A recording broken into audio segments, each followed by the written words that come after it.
yang permasalahan kemarin. Gilirannya siapa nih? Saya, Bu. Pak Gianto. Ya.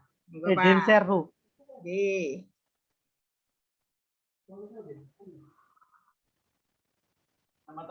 Instrumennya sudah pada jadi semua?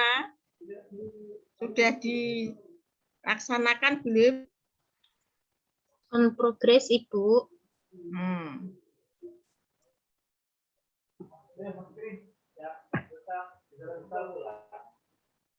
Oke, Pak, monggo Pak Ki. Ya, bismillahirrahmanirrahim.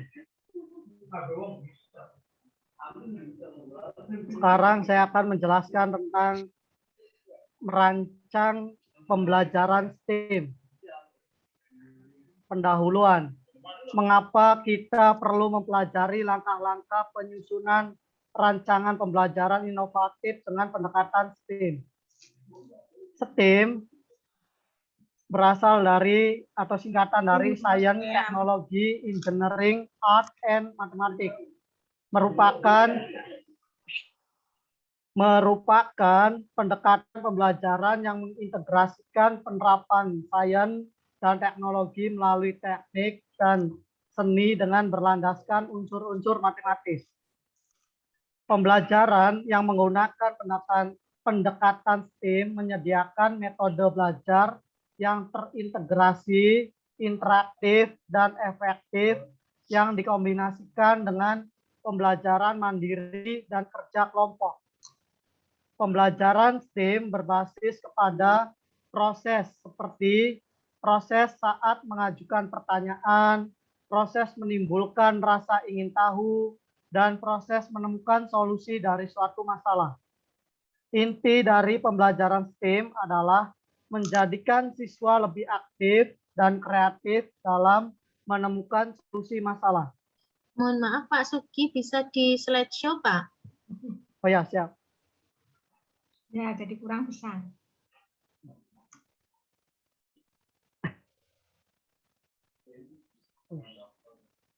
Inti pembelajaran, capaian pembelajaran mampu menyusun rancangan pembelajaran inovatif STEM dengan model pembelajaran yang tepat. 2. Indikator capaian pembelajaran mampu mendeskripsikan pengertian rancangan pembelajaran inovatif dengan pendekatan STEM. Yang kedua, B. Menyusun RTP STEM dengan model pembelajaran yang tepat. Ketiga, pokok-pokok materi. A. Pengertian rancangan pembelajaran inovatif dengan pendekatan STEM. B. Langkah-langkah penyusunan RTP dengan pendekatan STEM. 4. Uraian materi. Pengertian rancangan pembelajaran inovatif dengan pendekatan STEM adalah segala persiapan pelaksanaan pembelajaran yang menerapkan unsur-unsur pendekatan STEM baik secara tertanam maupun terintegrasi dalam komponen maupun tahapan rencana pembelajaran yang akan dilaksanakan guna mencapai tujuan yang telah ditetapkan. Yang B, langkah-langkah perancangan pembelajaran inovatif dengan pendekatan STEM. 1. Merumuskan tujuan pembelajaran. 2. Menganalisis materi pembelajaran. 3. Menemukan model dan metode pembelajaran.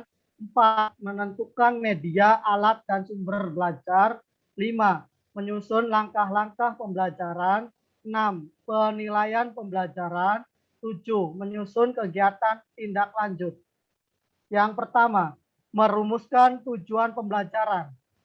Rumusan tujuan yang baik harusnya memenuhi unsur A, B, C, D. A, singkatan dari audience. B, behavior. C, condition. D, degree. Contoh,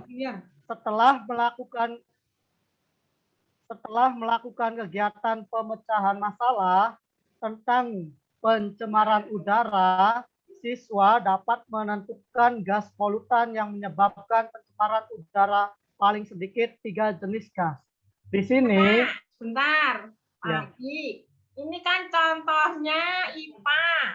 Coba dicontohkan matematika. oh iya Bu, lupa Bu. Aduh.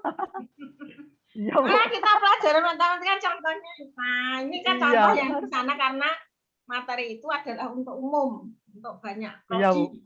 Nah, Iya. kalau kita sudah ke menjurus prodi mat ya contohnya Iya, Bu. diambil prodi mat. Iya. Ya maaf, Bu. Lupa, Bu. Aduh. Ya coba sekarang dibuat, ayo bisa pasti. Iya, siap, Bu. Contoh untuk Setelah tujuan melakukan matematika. setelah melakukan kegiatan pembelajaran tentang bilangan bulat, siswa dapat menentukan operasi hitung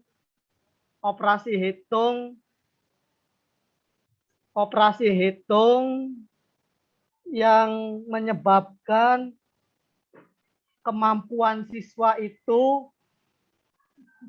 apa? Ulangi, Bu. Setelah melakukan kegiatan pembelajaran dengan materi bilangan bulat, siswa dapat menentukan operasi hitung di antaranya pertama, penjumlahan, pengurangan, perkalian, pembagian. Gimana, Bu, kalau gitu? Kan berarti kan kegiatannya itu kan masuknya ke condition. Ya. Terus siswanya itu kan berarti audiens. Lalu dapat menentukan operasi hitung bilangan bulat. Operasi hitung kan berarti kan masuknya ke behavior. Lalu diantaranya misalnya pengurangan, penjumlahan, perkalian, sama pembagian kan itu masuknya ke degree. Bener nggak, Bu? Coba yang lain dikomentari. Ayo dikomentari. Pak Gun, Bu Ratri, Bu Sri, contoh tujuan pembelajaran yang dibuat Pak Gianto tadi ya. Telah melakukan kegiatan pembelajaran tentang bilangan bulat. Itu nggih tadi nggih? Iya, benar, Bu. Dapat menentukan operasi aljabar.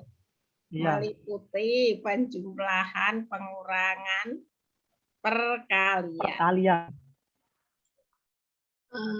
Mohon maaf Pak Suki. Lanjut, Bu. Tadi yang komen dulu, komentari dulu. Yeah. Enggak. Kalau setelah melakukan kegiatan pembelajaran itu kan umum sekali Pak Suki. Ya, siap. Mungkin bisa lebih spesifik. Jadi kegiatannya apa? Apakah misalkan demonstrasi atau diskusi kelompok? Ya begitu, nggih. Kemudian tadi yang degree-nya belum muncul Pak Gianto. Berarti 4 jenis. 4 jenis perhitungan itu kan matematika. Operasi aljabar kan luas sekali Bapak. Ini kalau di sini kan paling sedikit 3 jenis gas. Itu berarti sudah menunjukkan sesuatu yang sangat operasional. Nah, misalnya apa? Dapat kalau tadi bilangan bulat itu dapat apa? Menentukan operasi hitung. Nilai apa? Ya, penjumlahan. Bu Emi, maaf tadi sinyalnya hilang, Bu. Oh iya, memang tadi hilang kok. Bu Emi kebetulan nggak nunggu selesai. Mohon maaf, Bu. Ya, jadi ini boleh dengan paling sedikit 3 jenis gas atau dikatakan dapat menyebutkan 3 jenis gas dengan benar. Itu juga boleh, Bapak. Tapi kalau tadi operasi penjumlahan pengurangan itu masih luas ya. Ya, nanti dipikirkan lagi, nggih. Iya. Terus. Siap, Bu. Ya. Menurut Major 1967, selain unsur ABCD, rumusan tujuan pembelajaran sebaiknya mengacu prinsip SMART, singkatan dari Specific, Measurable, Achievable, Relevant atau Realistic, dan Timely atau Time Bound. Spesifik merupakan tujuan pembelajaran yang harus jelas, yaitu hanya mengandung 1 kata kerja operasional. Measurable menekankan pada pentingnya kriteria yang digunakan untuk mengukur besarnya kemajuan yang dibuat dalam mencapai target. Achievable merupakan target harus realistis dan dapat dicapai. Relevan atau realistik memiliki arti memilih tujuan pembelajaran yang tepat dan berhubungan erat dengan kehidupan sehari-hari siswa. Timely atau time bound menekankan pada pentingnya menempatkan tujuan dengan kerangka waktu, yakni memberikan batas waktu pencapaian tujuan yang jelas. Contoh rumusan tujuan pembelajaran yang menggunakan prinsip SMART, SMART. Contoh spesifik. Siswa dapat menjelaskan prosedur pembuatan apa ini sushi? Sushi, ini makanan Jepang. Iya. Pembuatan sushi. Iya. Lalu contoh neurosable, siswa dapat menjelaskan dua fungsi protein dalam pertumbuhan manusia. Lalu contoh achievable, siswa mampu memasak 2 porsi nasi goreng seafood dengan peralatan yang telah disediakan. Ya, ini masih belum matematik ya, Pak. Nah, iya, Bu. Nanti Bapak Ibu, ya. Nanti ya, Bapak ya, Ibu harus mampu membuat perangkat pembelajarannya dalam bidang studi. Salah satu mengambil KD yang diteliti Bapak Ibu ya. Iya, Bu. Ya. Ini contohnya Bu. masih umum-umum Ya. banget, masih belum ke matematik. Ya.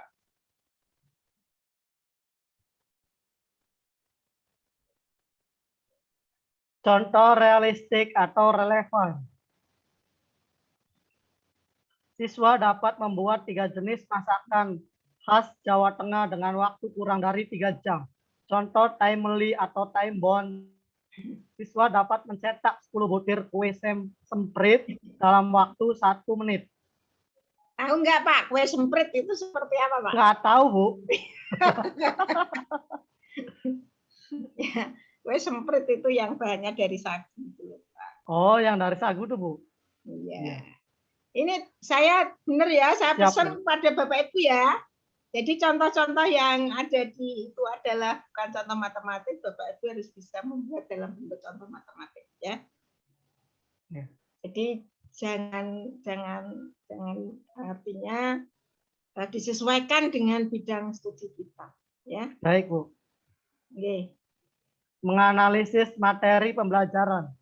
Sains, ilmu pengetahuan, faktual, bilangan bulat, konseptual, penelitian matematika, langkah-langkah penelitian matematika, pemilihan topik, heuristik, kritik atau verifikasi, interpretasi atau eksplanasi, penulisan matematika, prosedural, langkah-langkah penelitian matematika tentang babnya itu bilangan bulat dalam bentuk langkah atau cara yang berbasis teknologi, desain grafis, dan karya ilmiah. Oke, jadi ini itu di dalam materi itu kita ada 4 hal tadi, faktual, konseptual, prosedural, sampai pada metakognitif mestinya ya. Iya. Jadi itu ya. Nanti contohnya di matematik itu yang faktual seperti apa.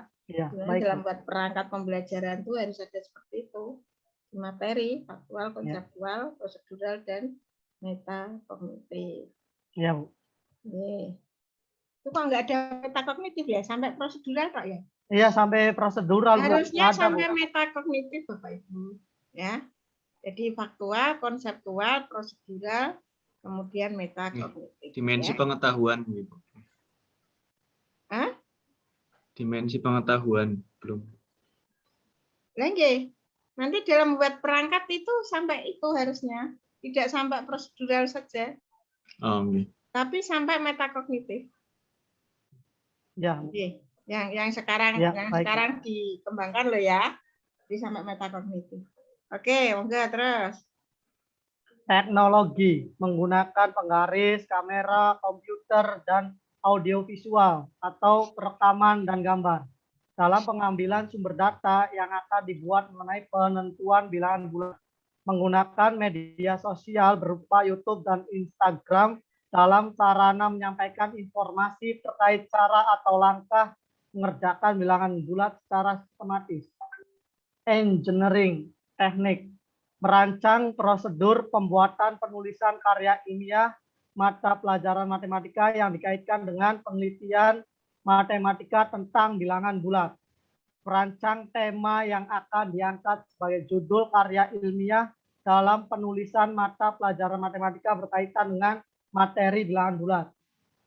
Art, seni, membuat clipping terbaik tentang hasil penelitian matematika yang ada di daerah sekitar, membuat bahan presentasi terbaik dengan aplikasi PowerPoint tentang langkah-langkah penelitian matematika dan hasil penelusuran sumber matematika yang ada di daerah sekitar. Ini kalau art itu sini tadi kan bisa budaya lokal, bisa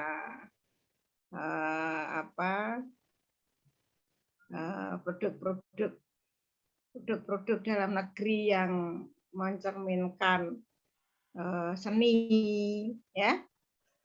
Ya. Oke, monggo. Matematika, menghitung operasi hitung bilangan bulat dimulai dari yang paling sederhana sampai yang paling sulit. Mengkalkulasikan operasi hitung bilangan bulat baik secara penjumlahan, pengurangan, perkalian, pembagian, dan perpangkatan. Menentukan model dan metode pembelajaran. Model-model pembelajaran yang cocok untuk pendekatan pembelajaran STEAM antara lain. Pertama, pembelajaran berbasis inquiry atau Inquiry Based Learning, IBL. 2. Pembelajaran berbasis penemuan, Discovery Based Learning, DBL. Pembelajaran berbasis masalah, Problem Based Learning, PBL. Yang keempat, pembelajaran berbasis Project Based Learning atau PJBL. Oke, yang sekarang diminta dikembangkan dalam mengajak guru profesional itu lebih kepada PBL dan PJBL. Ya, walaupun tidak menutup kemungkinan Bapak Ibu guru bisa mengembangkan IBL maupun DBL atau Discovery Learning, ya, Discovery Learning. Tetapi lebih diarahkan ke sana karena dengan PBL dan PJBL mampu membawa anak didik kita menuju ke pemikiran berpikir tingkat tinggi, mengarah ke hot literasi, ya, yang diharapkan bisa meningkatkan kreativitas dan inovasi peserta didik mengarah ke 4C. Gitu. Nah, monggo Pak, terusnya Pak. Ini contoh PJBL. Di antaranya langkah-langkahnya, start with the essential, design a plan for the project, create a schedule, monitor the student and Pak, saya tanya Pak. Ini ya, sambil saya bertanya ya. Ya, monggo. Nah, di dalam PJBL mungkinkah kita melaksanakan pembelajaran, ya, baik pendekatan maupun pendekatan saintifik maupun pendekatan STEM, ya, STEM tadi, ya, dengan penerapan PJBL itu dalam satu pertemuan, dengan melihat ini ya, dengan melihat sintak-sintak yang ada, ya, dengan melihat sintak-sintak yang ada. Bapak Ibu nggak usah membaca satu-satu ya.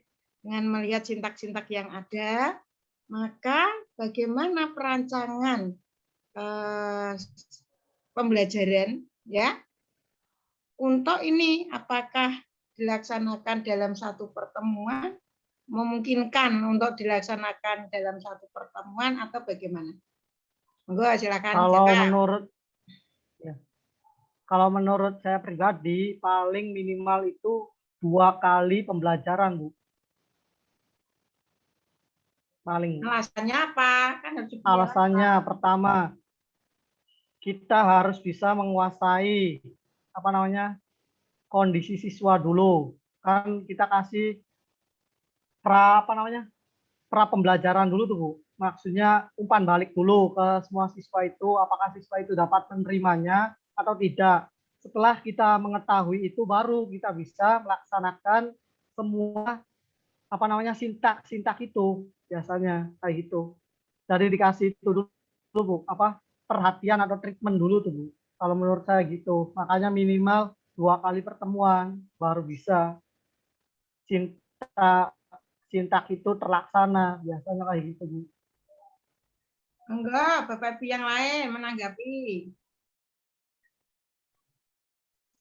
Kalau saya, Bu. PJBL ini. Saya, Bu. Ya, monggo Pak Gun. Kebetulan ini nanti yang saya presentasikan PJBL, Bu. Halo. Oke.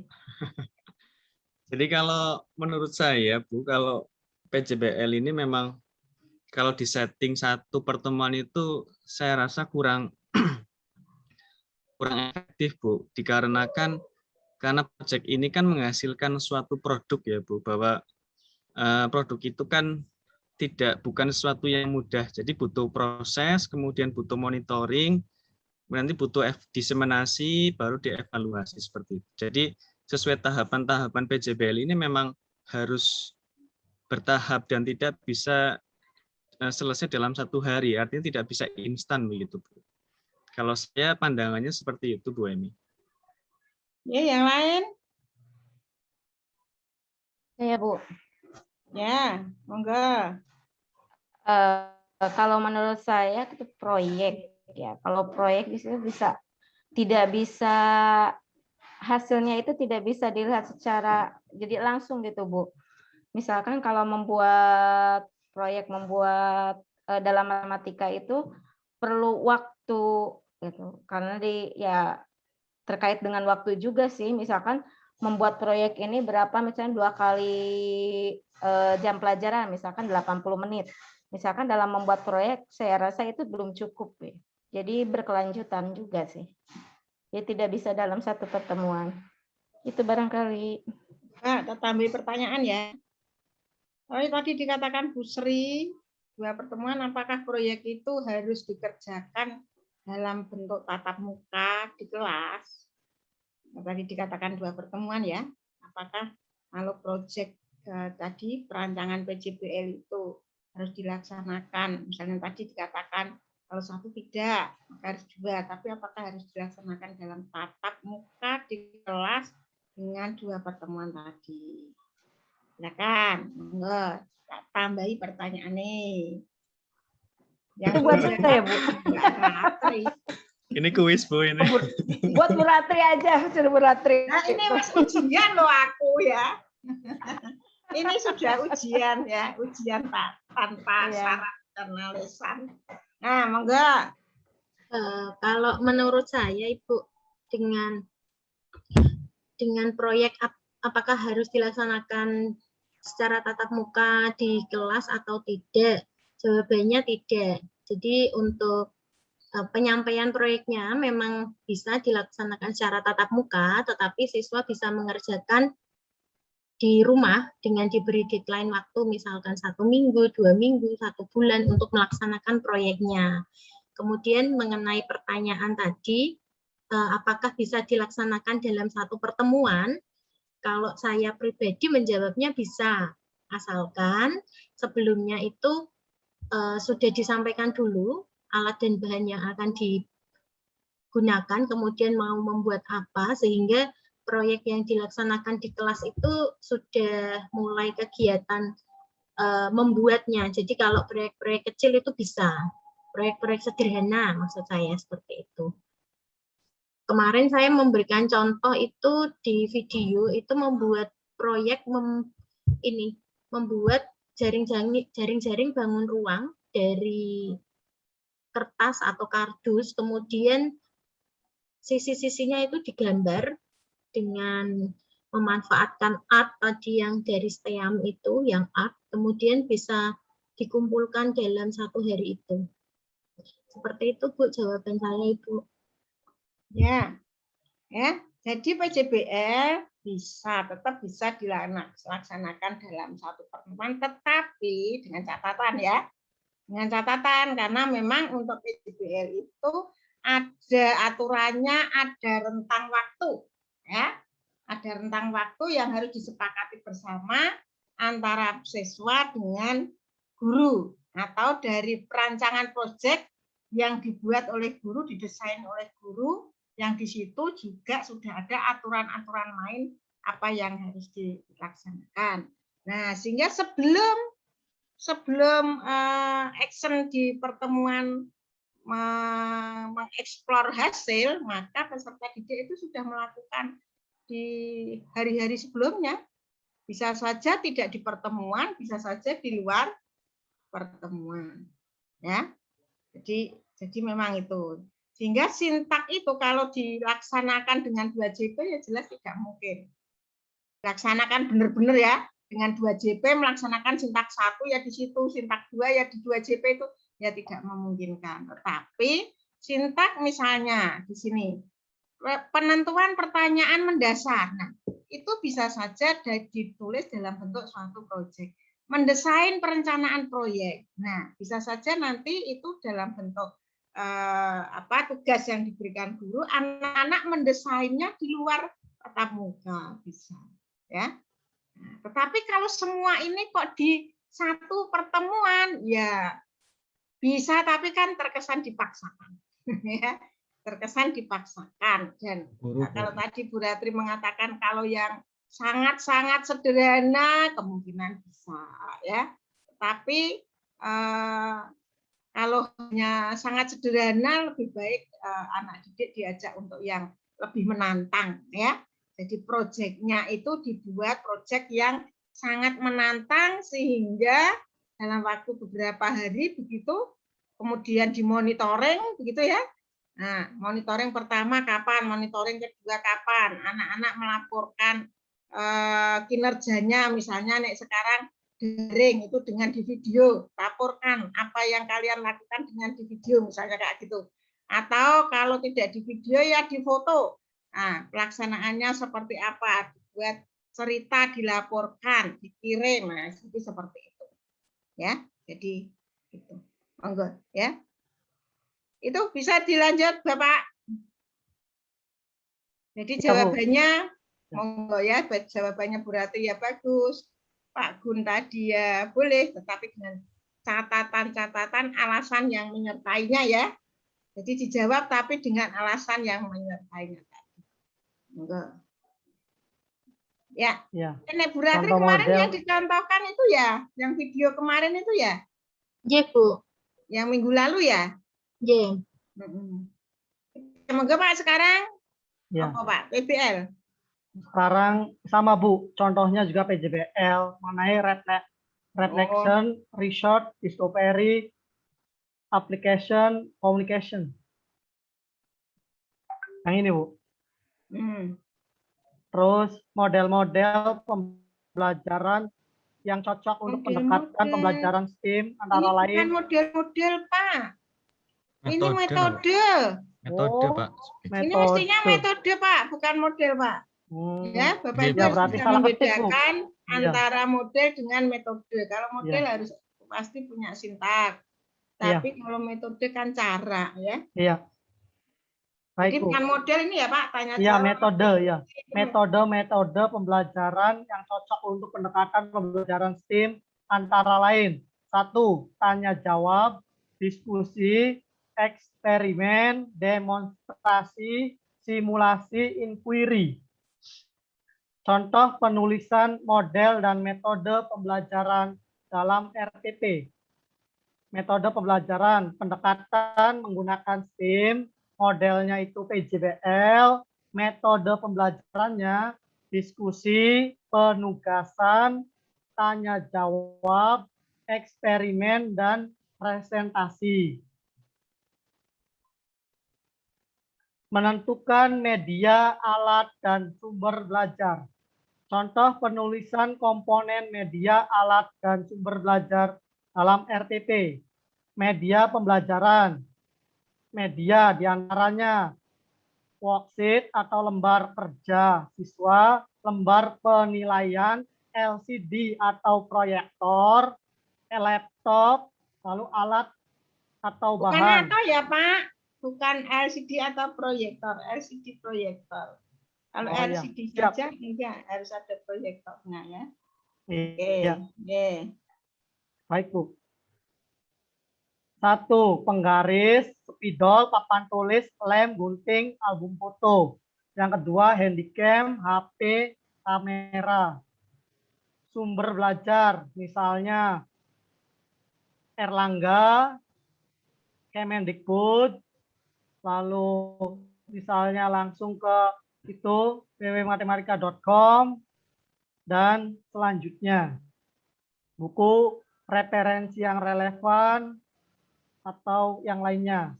Yang kelima, Bapak, Ibu, menyusun langkah. Coba untuk sumber belajar, ya, sumber belajar itu sekarang disarankan Bapak Ibu itu menulisnya lengkap, ya. Jadi kayak menulis daftar pustaka itu, ya. Jadi ditulis lengkap. Kemudian juga artikel didukung oleh artikel-artikel. Jadi seperti itu, Bapak Ibu. Ya, jadi tidak hanya buku siswa, buku guru, tidak hanya itu saja, tetapi harus didukung oleh hasil-hasil penelitian, ya. Ya, hasil penelitian, monggo artikel-artikel yang memang sekarang itu peserta didik, apalagi anak SMA nanti ya, di SMA atau di mahasiswa itu SMK itu harus, dan sekarang SMP pun sudah mengarah ke sana karena anak-anak sudah SMP itu supaya ketertarikan dengan membuat karya ilmiah remaja kayak gitu-gitu, nah harus sudah mulai dikenalkan dengan artikel-artikel yang ada, sehingga sebaiknya kalau misalnya ini ditulis buku referensi yang relevan, ya sebaiknya apa, buku referensi yang relevan itu apa, sebaiknya ditulis, ya. Kemudian lingkungan setempat. Nah, sebaiknya juga lingkungan yang seperti apa. Nah, jadi tidak hanya bentuknya umum, begitu nggih? Nah, terus Pak. Menyusun langkah-langkah pembelajaran. Adanya pendahuluan, isi, sama penutup. Terus cilik-cilik enggak kelihatan. Terus penilaian pembelajaran. Bapak Ibu, penilaian coba pembelajaran yang menerapkan pendekatan. Pak Gi, coba yang tadi Pak Gi. Yang sebelumnya ini kan kecil-kecil. Bapak Ibu untuk menuliskan KBM, ya maka ikutilah standar proses dan juga aturan yang sekarang PP 14 tahun 2019 yang mengarah ke RPP 1 lembar 2 lembar, tetapi juga Bapak Ibu perso juga, atau artinya mampu mengembangkan juga RPP yang tidak 1 atau 2 lembar, yaitu yang mengikuti standar proses, ya, didahului dari pendahuluan, kegiatan inti, penutup. Pendahuluan itu isinya apa saja, sana sudah ada ya. Kegiatan inti itu apa, penutupnya isinya apa, begitu. Dan itu juga harus dikaitkan tadi dengan TIPEK, ya, dengan PPK. Tadi yang tujuan yang dibuat tadi kan itu belum tujuan yang belum bagus, karena tujuan itu juga harus mencerminkan PPK tercermin di sana. Ya. Nah, untuk mendesain perangkat pembelajaran yang sekarang kan sebenarnya ada 3 ya, yaitu tujuan, kemudian apa? Kegiatan pembelajaran dan penilaian, ya, yang memang diarahkan sekarang. Tetapi bukan berarti Bapak Ibu hanya buat itu, tapi Bapak Ibu juga harus tahu sebelum ada Mas Menteri mengatakan itu kita harus mampu membuat rancangan pembelajaran, desain pengembangan perangkat pembelajaran yang mengikuti standar proses itu, yang harus menulis KI, yang harus menulis KD-nya, menulis indikator pencapaian kompetensi. Nah, tetapi yang sekarang yang diminta oleh Bapak Ibu guru yang di sekolah, ya, dalam rangka pandemi kemarin, ya, itu tidak harus menulis indikator pencapaian kompetensi, tetapi minimal, jadi dikatakan minimal ya, kan minimal itu 3, yaitu tujuan, kegiatan, pembelajaran, dan penilaian. Ya, itu yang berlaku di sekolah saat ini jika sekolah menerapkan peraturan itu. Ya, monggo Pak, terus Pak. Penilaian pembelajaran. Penilaian pembelajaran yang menerapkan pendekatan STEAM dengan pola terpadu, maka semua mata pelajaran yang terintegrasi dalam satu tema perlu dinilai pada semua aspeknya, baik spiritual, sosial, pengetahuan, maupun keterampilannya. Menyusun. Benar Pak, nah itu ya. termasuk tugas Profkar kemarin kan? Jadi ya. dalam rangka Bapak Ibu kemarin membuat suatu penelitian atau proposal itu, Pak Profkar meminta Bapak Ibu melakukan penilaian secara menyeluruh, gitu ya, Bu Ratri, ya. Bu Pak Gun ya, di permintaan Profkar kemarin ya, penilaian yang menyeluruh dari semua aspek, ya, baik di awal, di tengah, di akhir pembelajaran, dan semua unsur dinilai, baik pengetahuan, sikap, keterampilan, bahkan sampai segi psikomotoriknya juga, ya. Jadi kognitif, afektif, psikomotorik, kemudian di dalam kognitif itu ada nanti pengetahuan ini ya, pengetahuan, keterampilan, ya, pokoknya semua aspek itu dinilai, ya. Oke, monggo Pak. Ya, siap Bu. Menyusun kegiatan tindak lanjut. Kegiatan tindak lanjut berisikan kegiatan yang akan dilakukan apabila siswa berhasil atau belum berhasil mencapai tujuan pembelajaran setelah dilaksanakannya penilaian atau evaluasi, misalnya melakukan remedial dan pengayaan. Remedial dilaksanakan apabila ada siswa yang belum tuntas dalam memahami materi, maka guru memberikan materi ulang tentang materi sebelumnya yang di dalamnya berisi soal evaluasi sebelumnya. Pengayaan dilaksanakan jika ada siswa yang sudah tuntas dalam memahami materi, maka guru memberikan materi tambahan yang isinya soal evaluasi sebelumnya. 5. Forum diskusi. Diskusi hasil dari materi tersebut diantaranya yang A, apakah RPP yang kita buat telah menerapkan pendekatan STEAM? Apa alasannya? Yang B, Bu Fulan adalah wali kelas 10 SMA-iku di salah satu wilayah Provinsi Jawa Barat. Beliau hendak menyusun RPP dengan menerapkan pendekatan STEAM. Coba diskusikan dengan teman semuanya. Apa saja yang perlu diperhatikan oleh Bu Fulan untuk mampu menyusun RPP dengan pendekatan STEAM tersebut? Pola pendekatan tertanam ataukah terpadu yang sebaiknya diterapkan oleh Bu Fulan? Jelaskan alasannya. Yang C, pilihlah salah satu contoh RPP berdasarkan kesepakatan teman semuanya. Kembangkan lagi RPP tersebut dengan menerapkan pendekatan STEAM. Jelaskan perbedaan antara RPP lama dengan RPP baru, hasil pengembangan kita semua. Menutup. Rangkuman. Rancangan pembelajaran STEAM yaitu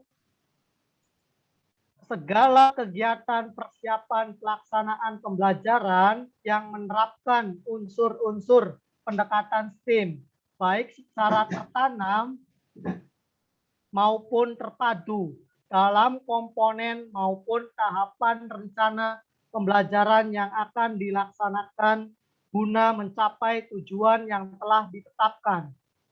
Langkah-langkah menyusun RPP dengan pendekatan STEAM dapat dimulai dengan menyusun rumusan, tujuan pembelajaran, mengeksplorasi materi pembelajaran, menentukan model dan metode pembelajaran, dan menentukan media, alat, dan sumber belajar, menyusun kegiatan pembelajaran, menyusun penilaian pembelajaran, dan menyusun kegiatan tindak lanjut.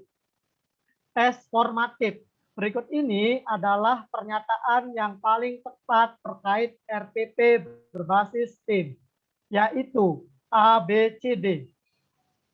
A. Unsur pendekatan STEM sebaiknya diterapkan dalam komponen maupun tahapan rencana pembelajaran yang akan dilaksanakan secara tertanam.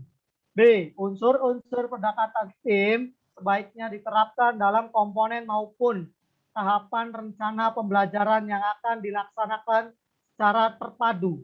C. Unsur-unsur pendekatan STEM sebaiknya diterapkan dalam komponen maupun tahapan rencana pembelajaran yang akan dilaksanakan baik secara tertanam maupun terpadu.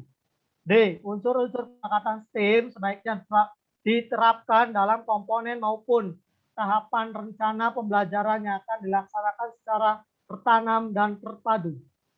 Terima kasih. Yeay. Alhamdulillah. Bapak Ibu sebaiknya kalau diberikan bahan ya dikembangkan, jangan persis. Gitu nggih, Kak Ki? Ya, karena Bapak Ibu bukan mahasiswa S1 gitu ya. Jadi ada pengembangan yang dilakukan oleh Bapak Ibu. Nah, gimana? Ada pertanyaan dari yang disampaikan Pak Dianto? Sebetulnya bisa dibaca oleh Bapak Ibu ya, karena persis ya. Tetapi enggak apa-apa, itu bisa diinfokan. Belajar dengan membaca sendirian itu akan lebih masuk, presentasinya lebih tinggi dengan dibacakan juga ya. Nah, apalagi nanti dilakukan juga dengan diskusi ya, dilakukan juga dengan tulis menulis, dengan gambar-gambar. Nah, itu akan lebih secara teori diserapnya lebih tinggi daripada hanya sekedar membaca sendirian gitu Bapak Ibu. Nah, monggo. Masih ada yang perlu diperbincangkan berkaitan merancang pembelajaran ya, perangkat pembelajaran dengan berpendekatan ya, dengan pendekatan STEM atau STEAM ya. Nah, tapi tolong, karena itu tadi hanya teoritis, bentuknya teoritik ya, Bapak Ibu harus mengimplementasikan secara operasional dalam pembelajaran matematika. Tidak ada yang bertanya, Bapak Ibu? Atau ada yang perlu didiskusikan? Tidak ada. Kalau tidak ada, langsung apa yang mau disampaikan sini? Sudah Saya semua. Bu, presentasi. Mas Gunawan, Nah. Mas Gunawan. Monggo, rancangannya Pak Gun. Oh. Atau presentasi? Presentasi, Bu. Oke, monggo disilakan. Nggih. Izin nggih, Bu. Nggih.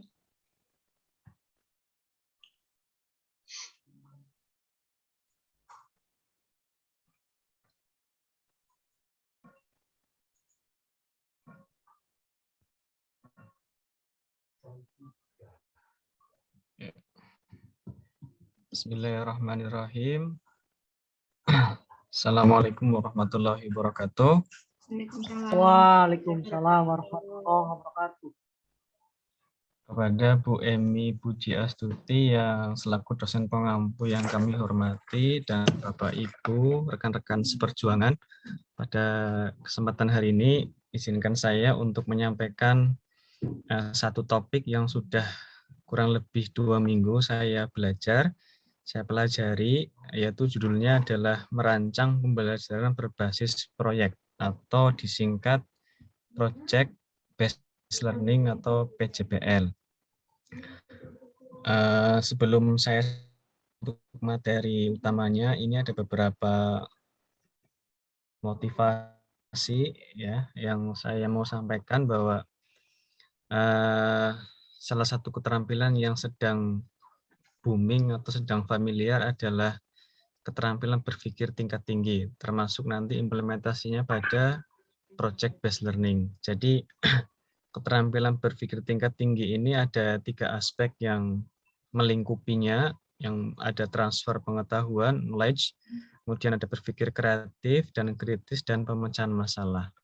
Jadi 3 aspek ini merupakan sesuatu hal yang vital yang mendukung dari keterampilan berpikir tingkat tinggi. Jadi transfer pengetahuan ini didasarkan pada teori yang disampaikan oleh Krathwohl dan Anderson, ya, ada ranah kognitif, afektif, dan psikomotor. Kemudian untuk berpikir kreatif sendiri, ini adalah kemampuan seseorang untuk menghasilkan ide yang baru. Dan berpikir kritis ini adalah kemampuan seseorang untuk memecahkan masalah, mengambil keputusan, dan menganalisis semua asumsi. Kemudian pemecahan masalah ini hampir semuanya berbasis pada pemecahan masalah. Kemudian, nah ini juga mungkin Bapak Ibu cukup familiar dengan peta kompetensi abad 21 atau yang kita kenal dengan 4CS. Ini ada berpikir kreatif dan inovatif, yaitu menghasilkan, mengembangkan, mengimplementasikan ide yang baru, berpikir kritis dan pemecahan masalah, ada komunikasi, dan ada kolaboratif. Ini adalah keterampilan yang harus ada pada abad 21 ini. Kemudian untuk materi yang saya sampaikan hari ini adalah yang pertama, dapat menjelaskan pengertian dan karakteristik dari model PJBL, dan yang kedua, bagaimana cara-cara menyusun rancangan pembelajaran berbasis proyek atau rambu-rambunya seperti apa. Untuk pokok materinya, berdasarkan tadi capaian yang akan dicapai, ada pengertian dan karakteristik PJBL, dan yang kedua ini adalah rancangan dari model pembelajaran PJBL. Saya mulai dari definisi PJBL, ini ada beberapa saya ambil dari pendapat ahli. Yang pertama ada dari John 2008, bahwa project based learning adalah pembelajaran yang lebih menekankan pada pemecahan masalah otentik yang terjadi sehari-hari melalui pengalaman belajar praktik langsung di masyarakat atau di lingkungan. Kemudian dari Murniarti 2016, bahwa cara pembelajaran yang bermuara pada proses pelatihan berdasarkan masalah-masalah nyata yang dilakukan sendiri melalui kegiatan tertentu atau proyek. Dan ini yang saya ambil dari Kemendikbud tahun 2018 yang dikirim oleh Ibu Emi, bahwa model pembelajaran yang melibatkan keaktifan peserta didik dalam memecahkan masalah dilakukan baik secara mandiri atau berkelompok melalui tahapan ilmiah dengan batasan waktu tertentu dan dituangkan dalam sebuah produk. Kemudian produk itu didiseminasikan atau dipresentasikan kepada orang lain. Kemudian ini ada beberapa poin yang berkaitan dengan PJBL yang mungkin menjadi pengetahuan kita. Yang pertama, bahwa PJBL ini merupakan alternatif model pembelajaran abad 21. Ya, yang tadi disampaikan Bu Emi juga, bahwa untuk model yang sedang dicanangkan atau sedang digunakan akhir-akhir ini adalah yang PL dan PJBL. Kemudian PJBL merupakan pendekatan inovatif karena menghasilkan produk tadi yang mengajarkan beragam strategi mencapai kesuksesan abad 21. Kemudian dari Rafid dan kawan-kawan ini juga menyampaikan bahwa PJBL ini membantu peserta didik mengembangkan keterampilan abad 21 tadi yang saya sampaikan di awal. Kemudian meningkatkan tanggung jawab, melatih pemecahan masalah, self-direction, komunikasi, dan kreativitas. Sebenarnya yang saya cermati adalah kreativitas di sini, karena output dari PJBL itu adalah sebuah produk yang bisa dikatakan baru ya. PJBL merupakan model pembelajaran yang berpijak pada teori belajar konstruktivistik. Driscoll 2000 menyatakan prinsip-prinsip konstruktivistik adalah ada 5, melibatkan pembelajar dalam aktivitas nyata, negosiasi sosial dalam proses pembelajaran antara guru dan peserta didik, kolaboratif dan pengkajian multiperspektif, dukungan menentukan tujuan dan mengatur proses belajar, dan mendorong adanya dorongan untuk merefleksikan apa dan bagaimana sesuatu itu dipelajari. Kemudian PJBL mendorong keterlibatan penuh dan berbasis pengalaman otentik dan bisa diterapkan untuk beragam disiplin ilmu. Dalam hal ini bersama-sama menyusun rancangan proyek. Ciri khas dari pembelajaran PJBL tadi dihasilkan suatu produk. Nah, ini yang harus betul-betul kita pegang, bahwa PJBL ini adalah output-nya adalah produk. PJBL diawali dengan pertanyaan yang menantang atau masalah. Mungkin tadi yang disampaikan Pak Sugi dari teorinya Lukas. Nah, ini karakteristik yang dapat saya tuliskan ada beberapa. Yang pertama, penyelesaian tugas dilakukan secara mandiri, dimulai dari tahap perencanaan, penyusunan, hingga penyampaian produk. Penyelesaian tugas dilakukan secara mandiri. Oh, ini sama ya. Proyek melibatkan peran teman sebaya, guru, orang tua, bahkan masyarakat. Nanti ini ada kaitannya dengan tahapan-tahapan dari PJBL, karena melibatkan ahli atau melibatkan orang lain. Kemudian yang 4 adalah melatih kemampuan berpikir kreatif, karena tadi koneksinya adalah menghasilkan suatu produk atau ide. Dan yang kelima, situasi kelas sangat toleran dengan kekurangan dan perkembangan gagasan, karena tadi dapat dilaksanakan di kelas maupun di luar kelas. Ini ada beberapa kategori atau jenis PJBL. Ada proyek yang terstruktur, ditentukan diatur oleh guru dalam hal topik, bahan, metodologi, dan presentasi. Ada yang tidak terstruktur, didefinisikan terutama oleh peserta didik. Ya. Kemudian proyek semi terstruktur, proyek yang diatur sebagian oleh guru dan sebagian oleh peserta didik. Pembelajaran berbasis proyek intinya meletakkan pembelajar sebagai subjek belajar yang aktif, mendorong munculnya inisiatif, ide, dan proses eksplorasi yang menggali semua informasi, memberikan kesempatan untuk menerapkan apa yang dipelajari, kesempatan untuk mempresentasikan atau mengkomunikasikan, dan mengevaluasi produknya. Nah, ini ada saya mencoba membandingkan supaya memperoleh gambaran lebih jelas lagi antara model konvensional dan model PJBL, artinya model yang biasa dilaksanakan di kelas ya. Yang pertama dari kurikulum, ini ada 3, saya ambil 1, mengacu pada kurikulum yang baku kalau konvensional. Kalau PJBL ini jangka waktunya panjang, interdisiplin, artinya berbagai ilmu. Belajar sebagai pusat perhatian dalam menyimak isu dunia nyata yang menarik perhatian pelajar. Kemudian untuk pembeda faktor pembeda kelas, pengajaran dilakukan dengan penempatan pelajar pada tempat duduk yang rapi dan kaku dalam format baris dan kolom. Tetapi untuk yang PJBL, peserta didik duduk secara fleksibel, santai, berkolaborasi dalam tim atau diskusi dalam tim. Petunjuk pembelajaran fleksibel, banyak perbedaan tingkat dan topik yang dapat dipelajari karena tadi mengeksplor semua informasi yang berkaitan dengan topik. Mendorong pelajar bekerja dalam tim yang heterogen untuk mencapai suatu target. Kemudian ada dari pembeda peserta didik, konvensional bergantung kepada pengajar. Kalau PJBL ini bertanggung jawab atas dirinya sendiri, menggambarkan tugas sendiri, bekerja sebagai anggota dalam suatu tim. Untuk pendidiknya sendiri, pendidik sebagai penceramah kalau PJBL ini sebagai fasilitator dan menyediakan sumber daya. Karena tadi teori yang disampaikan Pak Sugi itu menyampaikan masalah, dan nanti siswa diarahkan untuk mengeksplor masalah itu. Pembedanya teknologi memberikan reward bagi yang menyelesaikan tugas.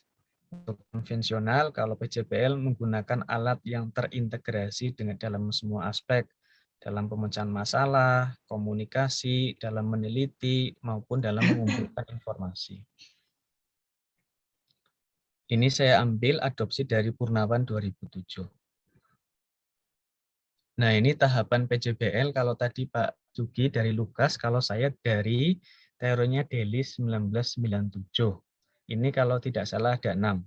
Yang pertama adalah connecting with the problem, artinya diberikan suatu masalah, berhubungan dengan masalah, setting up the structure, kemudian visiting the problem, kemudian ada revisiting the problem, producing a product or performance, dan yang terakhir ini adalah evaluating performance and the problem. Ini adalah siklus pembelajaran PJBL dari Delis 1997. Intinya sama sebenarnya kalau saya baca Lukas dan Delis ini. Tahapan tadi saya coba ekspresikan dalam langkah-langkah PJBL ya, dari masing-masing tahapan tadi. Kalau tahapan connecting the problem ini peserta didik dibagi dalam kelompok kecil, masing-masing kelompok melaksanakan proyek nyata, diberikan suatu masalah. Kemudian masing-masing kelompok diberikan penjelasan tentang tugas dan tanggung jawab, atau saya bisa mengatakan setting the structure yang harus dilakukan oleh kelompoknya dalam praktik. Untuk visiting the problem, ini mengidentifikasi masalah dengan seksama, memperhatikan inti masalahnya, dan mengidentifikasi cara memecahkan masalahnya atau merencanakan rencana awal pemecahan masalah kan seperti apa. Kemudian dari 2 poin tadi berlanjut ke revisiting, mengunjungi kembali, yaitu dengan mencari berbagai informasi yang berkaitan dengan masalah, baik itu bisa dari internet, buku, pedoman atau sumber-sumber lain yang valid begitu. Kemudian yang kelima ini produce the product, berbekal informasi tadi yang dicari, saling bekerja sama, berdiskusi, memahami masalah, dan mencari solusi terhadap masalah yang dihadapi. Ini posisi dari pendidik atau guru adalah sebagai pendamping, hanya mendampingi. Kemudian yang terakhir ada evaluasi produk, masing-masing kelompok mensosialisasikan atau mengkomunikasikan pengalamannya dalam memecahkan masalah tadi, dari identifikasi, mencari informasi, menggali, sampai menemukan rencana. Ini untuk mendapat masukan atau penilaian dari kelompok yang lain. Itu untuk tahapan-tahapan yang bisa saya uraikan dari Delis 1997.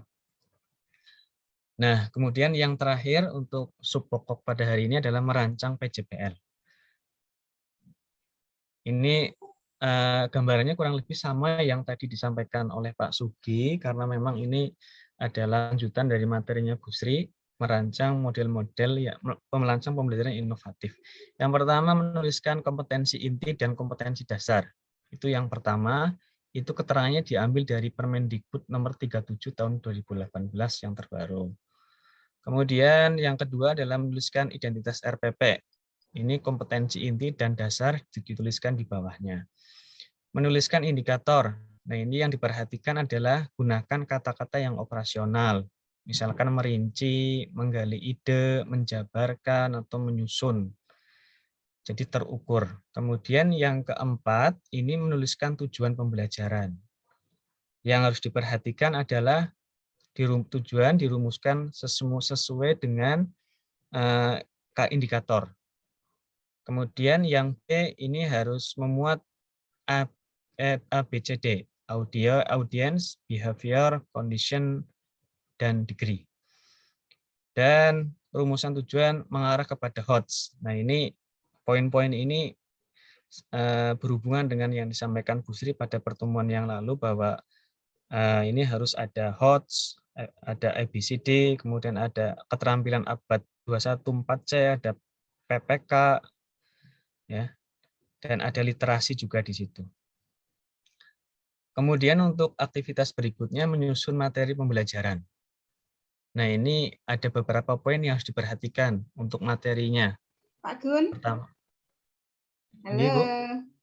Terkait dengan tadi Nggih. membuat indikator pencapaian kompetensi itu juga harus mengarah ke HOT ya. Jadi Yang sekarang indikator, harus, jadi ini harus juga mengarah ke HOT berkaitan dengan tadi dikaitkan dengan materi yang nanti faktual, konseptual, prosedural, metakognitif, terus dikaitkan dengan C1, C2, C3, C4, C5, C6 ya sampai mengarah ke HOT kan yang lot ya. Ke HOT berarti nanti sampai ke mencipta, mengevaluasi dan menganalisis itu ya. Okay. Nah, jadi dalam pembuatan indikator pencapaian kompetensi Bapak Ibu bisa membuat semacam matrik gitu ya. Itu ada di buku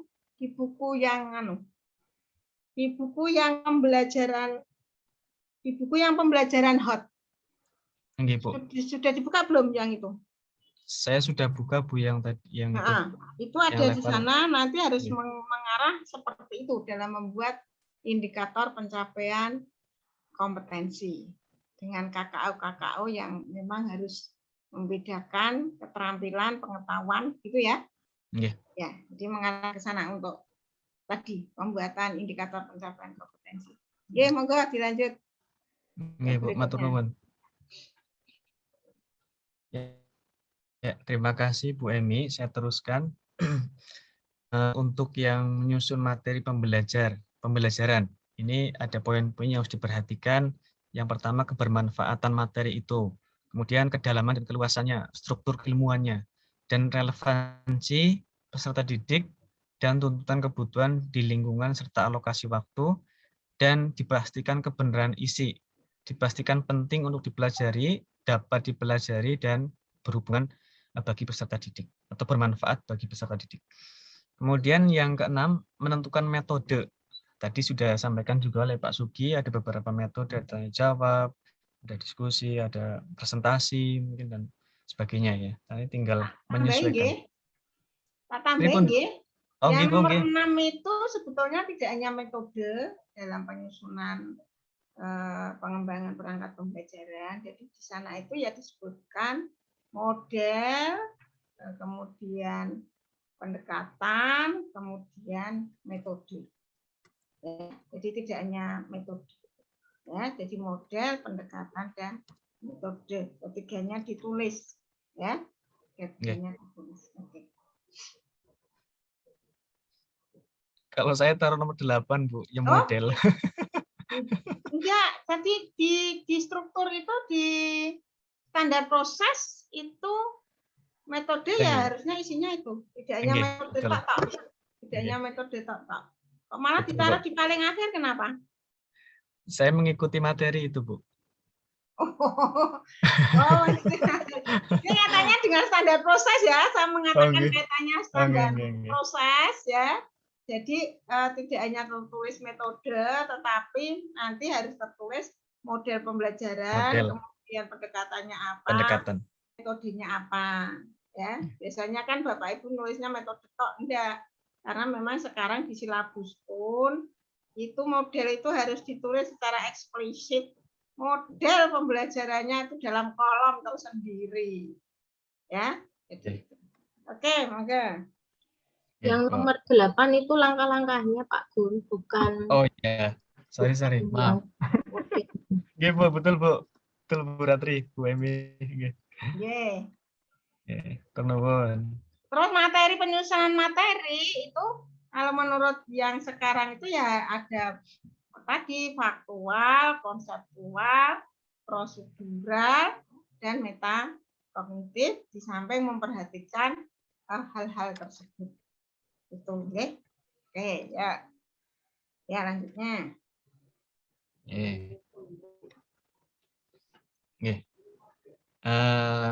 Yang ketujuh, Tadi ada tambahan untuk yang 6, untuk metode nanti sekalian dengan model dan pendekatan yang digunakan dalam pembelajaran.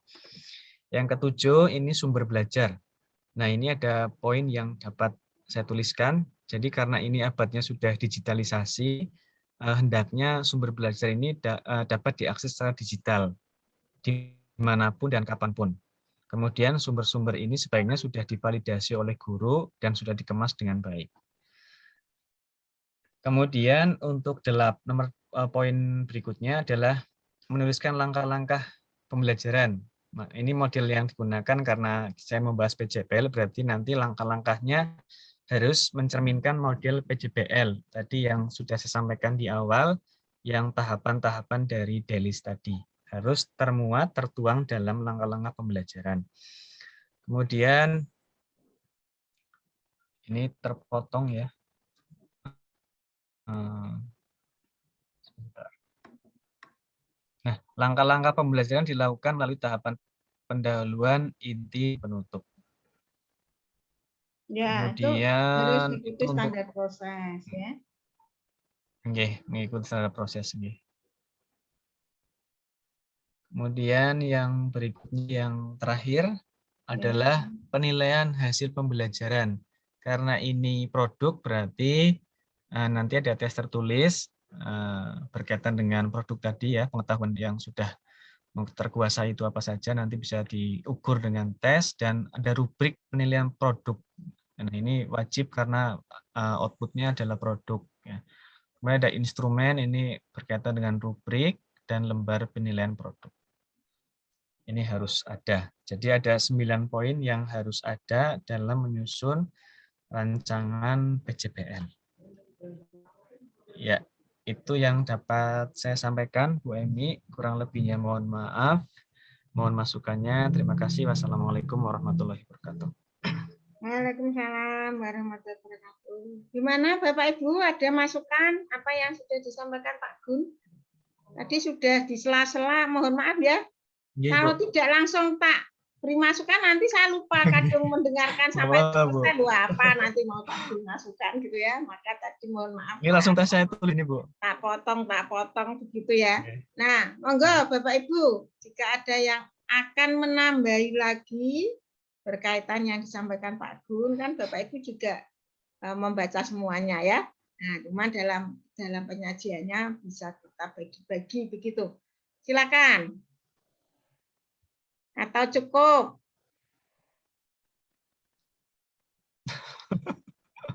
Senyum-senyum.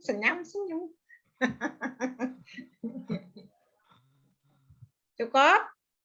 Nah, kalau cukup ya berarti tinggal Bapak Ibu nanti bagaimana mengimplementasikannya secara nyata dalam suatu pengembangan. Saya katakan pengembangan ya, tidak hanya sekedar membuat ya, tidak hanya sekedar membuat, tapi perancangan pengembangan ya, perancangan pengembangan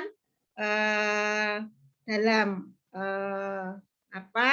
penerapan model pembelajaran project based learning atau PJBL tadi dengan pendekatan STEM, mengikuti aturan pembelajaran abad 21 dengan mengimplementasikan ada TIPEK, ada PPK, ada literasi, kemudian mengarah ke HAT, ya, dan dimasukkan unsur-unsur budaya, ya, sikap nasionalisme yang memang sekarang harus lebih ditonjolkan, bukan berarti yang lain tidak penting, gitu ya.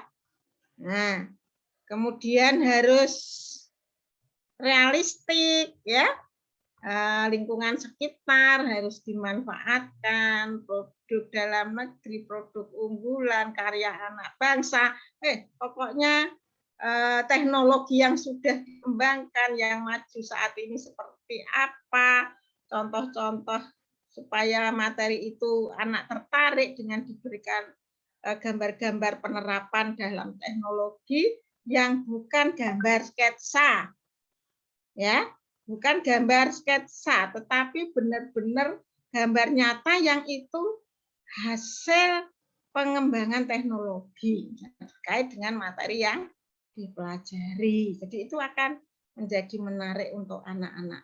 Dia mempunyai pengalaman secara individu maupun kelompok, ya, bersosialisasi, sehingga harapannya sifat individualistisnya terkikis, ya, lebih mementingkan kepentingan orang banyak daripada kepentingan sendiri dan golongan. Kan memang itu ya yang diharapkan ya. Nah, yang diharapkan seperti itu. Jadi tidak mementingkan diri sendiri, ya. Nah, itu Bapak Ibu, monggo. Ini sudah pukul berapa ya? Tidak terasa kok sore ya. Jam setengah 4. 15, Bu. 3:15. Jam 3:15. Ya, setengah 4. Nah, diakhiri ataukah Asar ya, diteruskan aku? Izin bertanya sedikit, Bu. Boleh, monggo. Apakah misalkan nantinya kan saya akan mengembangkan suatu perangkat pembelajaran itu kan di satu topik tertentu atau materi tertentu. Tadi kan pengembangannya ada TIPEK, ada STEM, dan lain-lain itu. Apakah saya memilih salah satu atau menerapkan semuanya aja, Bu? Semuanya, nggak boleh pilih salah satu. Oh, Ya, gitu. jadi yang dikembangkan pembelajaran Paketan gitu. satu sekarang itu ada TIPEK ya, teknologinya masuk, pedagoginya masuk, masuk PPK. pokoknya masuk KB, semua harus ada. Fasenya ya masuk, harus ada, tidak boleh hanya pilih salah satu. Dan harus terintegrasi, ya, terintegrasi. Nah, jadi anak belajar jangan hanya lewat simbol dan kata, huruf, kalimat, tetapi harus benar-benar ada contoh-contoh faktual realistis yang mereka bisa melihat, bahkan arti menjadi tertarik untuk lebih bisa menciptakan sesuatu dengan ketertarikan itu, gitu loh. Jadi memang mengarah ke sana ya, supaya anak itu bisa berinovasi dan berkreasi. Dan tentunya pembelajaran ramah anak ya, nggak boleh dimarahi loh ya. Ya, pembelajaran ramah anak itu tidak hanya anak SD, tetapi juga SMA, bahkan bisa ramah anak itu mahasiswa, gitu ya. Anak juga, Bu. Ya, anak gede ya. Nah, ramah anak ya, tapi untuk anak gede gitu ya. Nah, anak yang gede ya. Jadi sekarang itu nggak boleh ya harus menyayangi ya. Nah, supaya mereka tidak merasa takut, senang, sehingga tadi ya, seperti ya WJP-nya Bu Isti kemarin ya, dengan Prof. Wanti begitu, dengan apa yang dari Dinas Provinsi Jawa Tengah itu juga ya. Nah, jadi ada salah kaprah, pembelajaran ramah anak dikiranya hanya untuk anak-anak gitu ya, ternyata tidak, ternyata juga untuk anak SMA ya, tidak hanya SD, TK, PAUD, nah seperti itu. Ya Bapak Ibu, cukup ya sampai di sini. Ampun, Bu. Semoga dengan pengalaman Bapak Ibu tadi, nanti jika Bapak Ibu membimbing mahasiswanya punya wawasan baru ya, dalam mengembangkan perancangan perangkat pembelajaran. Amin. Ya, itu. Kira cukup. Depan UTS, Bu. UTS-nya mau tak ganti proyek loh ya. Ya, Bu. Dikumpulkannya minggu depan atau gimana, Bu? Mau berapa lama proyeknya? 2 minggu. Akhir semester. Akhir semester aja, Bu. Akhir semester. Akhir semester itu tanya jurnal loh. Nggak apa-apa, Bu. Akhir semester semua aja, Bu. Jangan, akhir semester semua nanti belenger. 2 pertemuan, Bu. Ya, nggak apa-apa, 2 pertemuan. Jadi Bapak Ibu merancang pengembangan perangkat pembelajaran tadi ya, yang sudah kita diskusikan dari minggu kemarin, minggu ini. Nah, silakan Bapak Ibu mengembangkan perancangan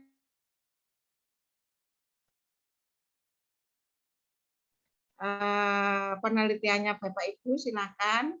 Tapi kalau penelitiannya di mahasiswa ya tidak bisa, karena perancangan perangkat pembelajaran itu diperuntukkan bagi sekolah ya, bukan untuk mahasiswa, tapi untuk ngajari mahasiswa kan gitu ya. Nah, ya Jadi itu Pak Gun nggih. Nah, silakan nanti mengambil Iya, Bu. 1 KD ya, 1 KD dari materi apa terserah Bapak Ibu mau SMP mau SMA. Tetapi tadi tidak boleh DL, pengembangannya PJBL saja ya. Kalau PBL kan sudah sering.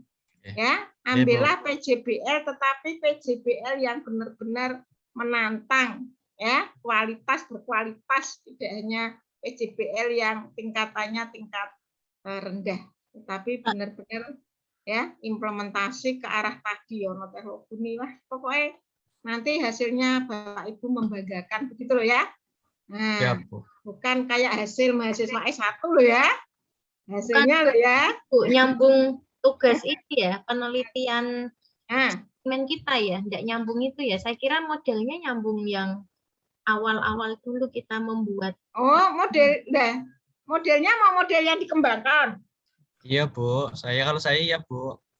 Modelnya model yang dikembangkan bukan dikhususkan PJBL. Oke, monggo lah enggak apa-apa. Silakan. Kalau sudah bergantung pada supaya tidak membuat baru begitu ya. Biar bisa dipakai nanti ketika penelitian. Oke, boleh ya. Oke, boleh. Monggo ya. Tetapi tidak lepas dari pembelajaran abad 21 ya. Isinya ya. Jadi mengarah ke sana. Nanti ada gambar-gambar, ada mengaplikasikan teknologi, ada macam-macam. Medianya juga tidak hanya sekedar PPT yang buatnya 1 layar penuh, 1 slide penuh, dan ditayangkannya juga 1 slide. Seperti ya. Berarti tapi kalau saya, Bu, interaktif. Kalau saya kebetulan pendekatan yang saya gunakan untuk tugas model itu projectnya memang itu, Bu, mind mapping tadi itu, Bu. Ya monggo. Boleh ya, Bu? Nggak apa-apa nggih, Bu? Monggo saja. Ya. Monggo kita project nanti, Bu. Ya. Jadi monggo saja. Begitu nggih? Kalau ada usul tadi supaya tidak membuat sesuatu yang baru dan terkait dengan penelitiannya tadi, monggo. Ya. Yeah. Oke, kita tutup 2 minggu ya. 2 minggu harus jadi itu. Yeah. Nah, oke. Terus minggu depan mau ngapain? Minggu depan mau kerja mandiri? Nggih, Bu, untuk di rumah kecilnya. Dikerjakan di rumah ya, minggu depan tidak usah tatap muka, tidak apa-apa ya. Nanti Bu Yeni diberikan ya. Oke, kita tutup sampai di sini pertemuan kita. Monggo untuk ditutup doa Bapak. Terima kasih Ibu. Mari kita menutup perkuliahan hari dengan berdoa bersama. Semoga yang sedikit banyak ini bermanfaat untuk kita semua. Berdoa dimulai.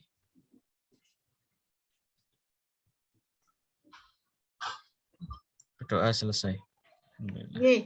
Nanti penilaiannya jangan lupa penilaian yang hot ya, penilaian yang sifat open ended ya, tidak rutin ya, dirancang penilaiannya yang tidak rutin. Harus ada ya, tentunya ada kunci jawaban dan pedoman pensekoran juga. Oke, terima kasih. Assalamualaikum warahmatullahi wabarakatuh. Waalaikumsalam warahmatullahi wabarakatuh. Terima kasih, Bu. Sama-sama. Terima kasih, Bu. Semoga Bapak Ibu bisa beristirahat ya.